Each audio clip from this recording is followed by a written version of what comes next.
Положили новый асфальт на Карагайском Щербакова возле 18-й школы. Здесь у нас раньше был технологический дренажный арык, который уводил сточные воды на полив школы и всего остального. Компания, которая прокладывала асфальт, положила асфальт с техническими нормами, как попало. Вот здесь накидали асфальт, вот здесь. И получается весь уклон асфальта должен был проходить ровно в северном направлении, а они сделали в южном направлении. Я вот каждый год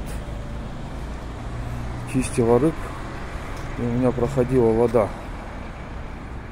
А теперь они сделали все в мою сторону.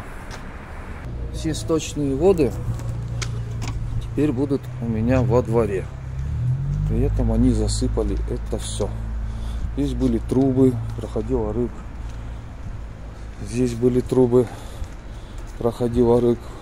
Они все вскопали здесь. Здесь был бетон, специальные дренажные оконцы для слива воды. Они это все уничтожили. Возле моего дома, мой предусадебный участок, где заезжают машины, где дренажная система, мне сняли мой весь бетон. Толщина бетона 25 сантиметров. Который в том году только год. Какое они имели право возле моего дома срывать? Вот получается, у всех никого не тронули. Да, вот рядом. У тех соседей, у этих соседей, а у меня все сняли. Какое они имели право тратить мои деньги и мой труд?